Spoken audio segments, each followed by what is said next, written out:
On today's Fixit Floyd Friday, I'm going to show you how to build this. It costs like 30 bucks and it's going to save you like 50 to 80 bucks if you make it yourself, and you can store all this stuff away. So let's do it. Man, all I need is this one stinking pan back here. Man, we gotta organize this thing, man.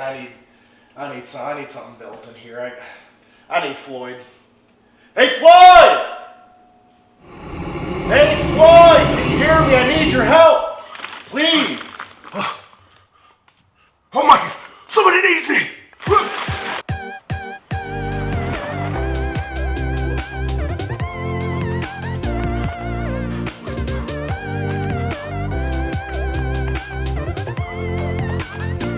We gotta go fix stuff, man. Hey, come on. Hey, what's going on in here? Man, I gotta fix that. Man, this is a real serious mess. I'm gonna take care of this.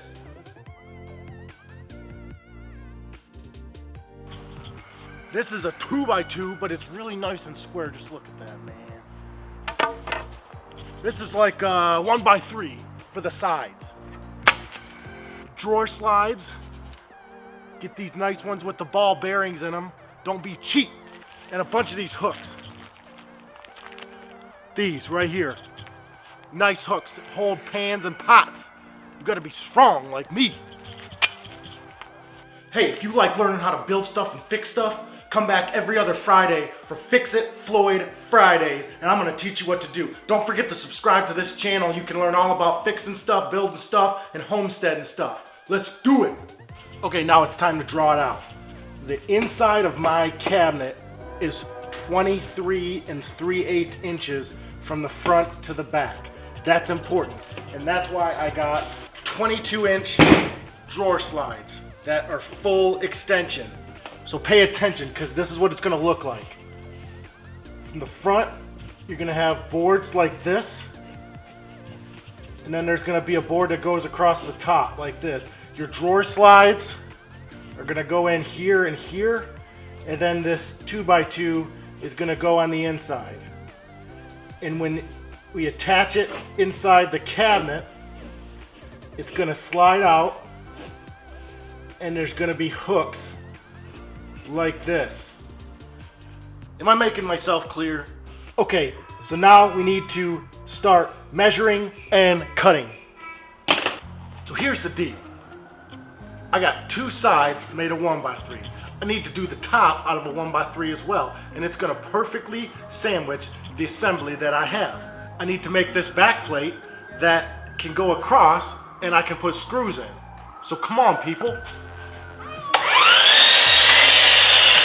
And our back plate needs to be 6 inches so it sticks out on either side so we can put screws into it.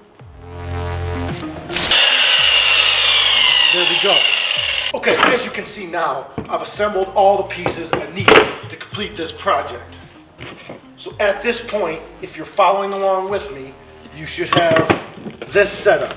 You should have two sides, you should have one drawer slide, then the middle piece, then another drawer slide, and obviously you should have the other side. And we are going to use this 1x3 in the middle, which appears to fit perfectly, of course. And then you should have a backstop that we're going to put holes in, just like that. So now I'm going to assemble this whole thing with these SPAC screws because they're awesome, and I'm awesome, so I like to do awesome things. When you're assembling this, I would recommend using a flat surface so all your surfaces end up correct. And it's always good to take my recommendations. Okay, listen up, because here's how it's going to go, because it's going to go real quick. Need to pre-drill you some holes in here so you don't jack your wood up.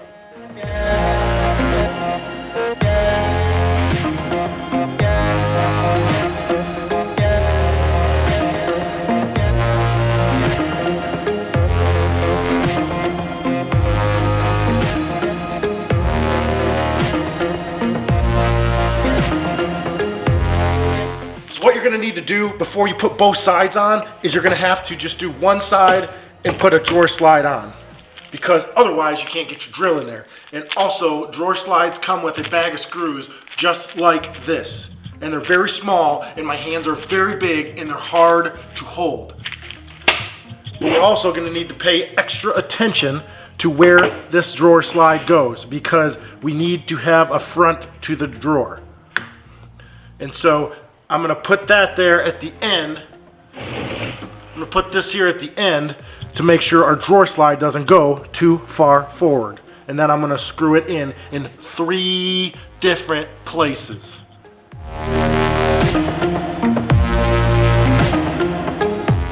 Oh my gosh, these screws are so small.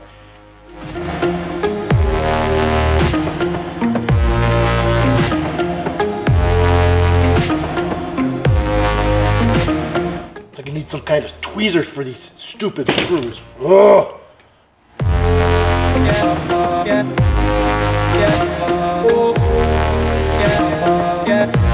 One drawer side is complete. Now we just need to do the same thing to the other side and do it exactly the same. Okay, so would you look what I did here? I put drawer slides on both sides and then connected them together. And so it's gonna go in the middle like this and it'll pull out just like that. This should obviously make sense to you people.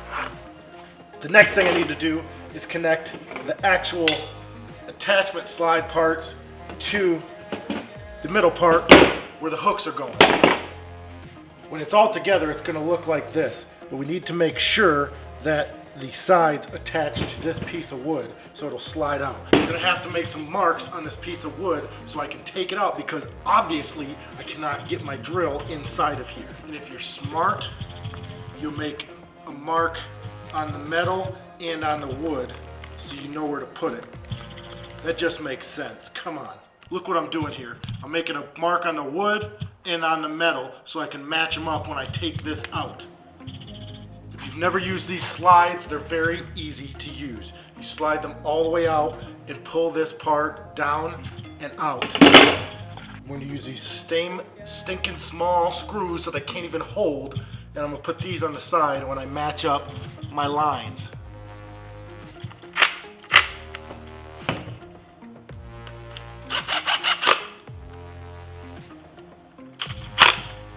What I would recommend that you do is, after installing a screw on each side, is testing this and putting it back in to make sure it fits right.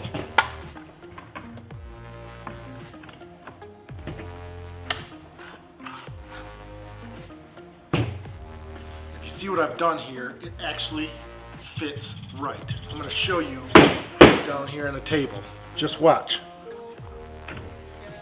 This is the way it's supposed to work. Come on, people. Get with the program here.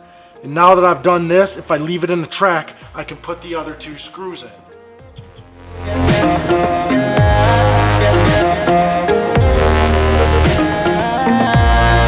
If you're not following how to put these drawer slides in, they come with complete instructions so you can do it yourself, but I don't need any stinking instructions. Get this crap out of here.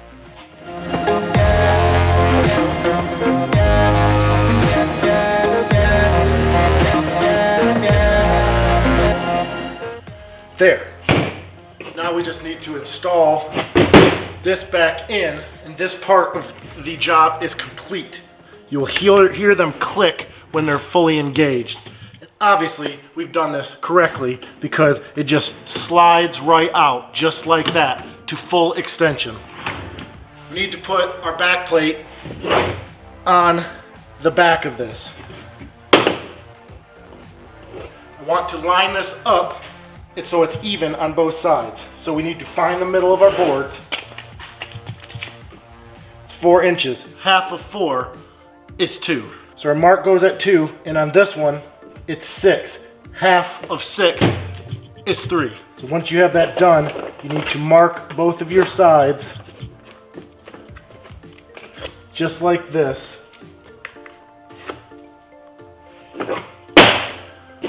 So we know where to put our pre-drilled holes.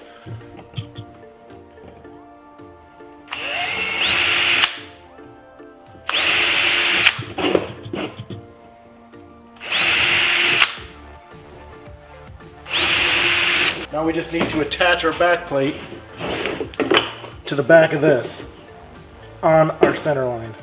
We need to put our screws in the back here. I'm going to use 4 screws, 4 back screws to hold this together.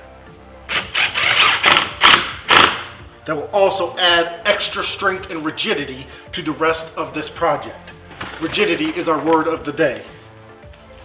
There.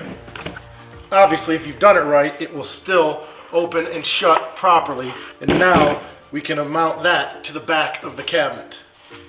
The final thing we need to do on this project is add something for us to grab at the front. And that is just going to be another 1x3 that mounts flush to the front here. Finally, for the bottom, we need this pull. This handle will go on the bottom of this, and I made it very nice and fancy. You're probably thinking I bought this at a fancy furniture store, but actually I made it in like 5 seconds. I just don't want my hands to grab a rough edge. Nobody would want that. It needs to be silky smooth. And I had to sand down the sides just a little bit so it doesn't catch the edges. So now I'm gonna attach the front of this. This is only 3 inches tall. I'm gonna attach this to the front of our pull.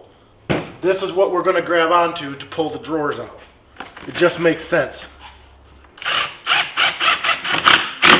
If you don't want screws showing, I'm sorry. You'll have to use dowels and glue. But because I do not care, they're gonna be showing. All Floyd cares about is practicality.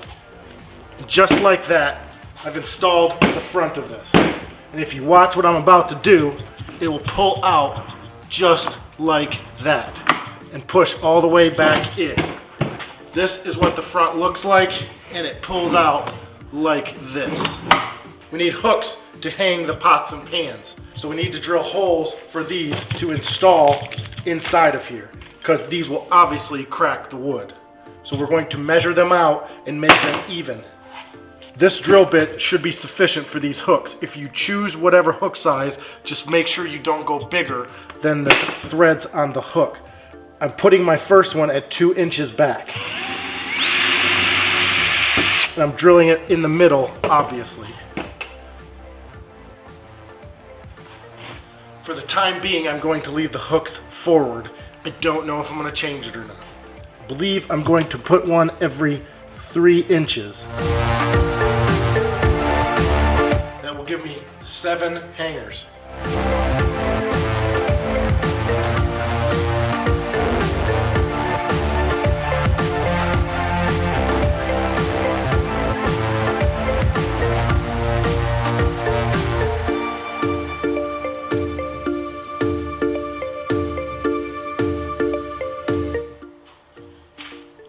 There. Okay, so now I've completed the workshop part of this project. Look here, I will show you how it works. It's gonna be installed like this and will pull out just like this. And this is where you're gonna hang your pots and pans. And then the door will close right on the front of that. And if you get bored, you can also do curls because it is slightly heavy. So do not hurt your back if you're not strong like me. Let's go inside the house and put this thing in. Let's go. As you can see, I'm back in the house now. And all these pans are all over the place and I need to fix that. So I'm gonna install the thing we just built in this cabinet here so we can take care of this problem. And wouldn't you know, it fits perfect. I would also recommend using a level so your stuff doesn't look all goofy. So I brought you in close and I brought my level here so you know what to do. And I'm going to install this under here just like you see here. Can you see it? And as you can imagine, I'm going to use spat screws like I always do. These ones are 2 1/4 inches long just to make sure that we get good grip. So I've started 2 screws in the front and 4 screws in the back, and this is going to be enough to hold this up. I also recommend measuring your center point and matching that up with this so it's not all goofy. So I've started my screws in here and I've marked the center point on here. I've also marked the center point on here. So I'm gonna match them up, and this is gonna depend on your cabinet size. So don't just do the same thing that I'm doing, because that wouldn't make any sense. Come on, people. Now I need to install the screws in the back. Just make sure one of your screws get in while it's level, and then the whole thing will be level. Just finish installing your screws.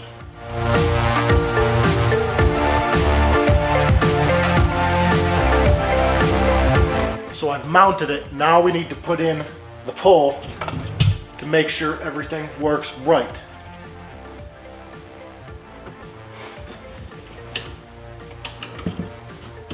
And just like that, we're all done and it's all installed. And it goes in smooth and pulls out smooth with all the hooks. So now you just have to hang your pots. As you can see, this project is complete. I've hung pots and pans up here, and they will slide nicely into the cabinet so I can shut the door.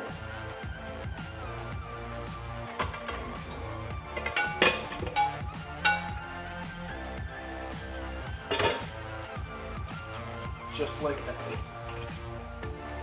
Neatly put away.